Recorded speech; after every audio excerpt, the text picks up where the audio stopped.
สวัสดีครับพี่น้องประเด็นมาเฮ็ดน้ำพริกผักสดนี่ก็เอิ้นน้ำพริกผักสดเด้อพี่น้องจริงๆบ่มีพริกดอกมีหอมหัวใหญ่กับมะเขือเทศกับหมูสับซื่อๆแล้วก็ปรุงรสตามใจชอบเจ้าของเนาะพี่น้องเนาะอันนี้ประเด็นก็เฮ็ดแล้วประเด็นก็สิพร้อมเสิร์ฟ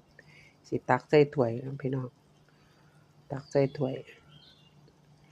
บรรยากาศประเด็นมาเฮ็ดกับข้าวบรรยากาศหลังครัวพี่น้องบรรยากาศหลังครัวบรรยากาศมื้อนี้ก็แดดแจ่มแจ่มเบิ่งดอกบักม่วงพี่น้องหน้านี้ก็ออกดอกแล้วโอ้กระรอกพุ่นน่ะใบไม้โลนเลยกระรอกบรรยากาศหลังครัวพี่น้องเจ้าเสือไปเดินไปใส่บุอันนี้ไปเดินเฮ็ดแล้วไปเดินก็สิตักไปเสิร์ฟให้เจ้าบัดนี้อันนี้คือกันกับน้ำพริกผักสดก็กินกับผักสดค่ะพี่น้องผักสดก็มีหลายอย่างเนาะแล้วแต่สิเลือกกินเอาเขาเอิ้นน้ำพริกผักสดอาหารบำรุงสุขภาพ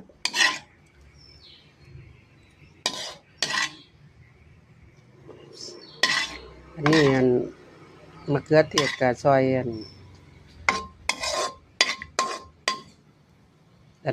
ให้เฮามี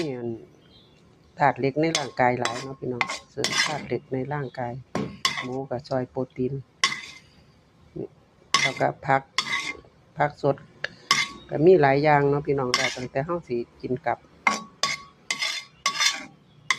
เขาเอิ้นน้ำพริกผักสดจริงๆบ่แม่นน้ำพริกดอก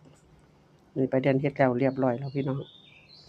ทำเสร็จเรียบร้อยพร้อมเสิร์ฟแล้วคันผู้ใดอยากนั่นก็เฮ็ดกินเด้อพี่น้องผักสดก็มีหลายอย่างเนาะคันแต่ว่าประเด็นบ่ได้เตรียมผักสดไว้เนาะพี่น้องเนาะเลยบ่ได้ถ่ายให้พี่น้องเฮาเบิ่งเพราะว่า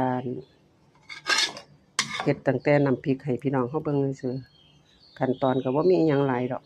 ก็มีมะเขือเทศมีหมูสับมีหอมหัวใหญ่เท่านี้ล่ะพี่น้องแล้วก็ปรุงรสตามใจชอบ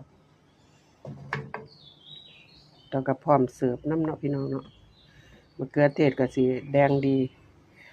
สีสดใสคันเอามะเขือเทศสีส้มๆมันก็สิออกสีบ่แดงปานใดคันเฮาใส่มะเขือเทศ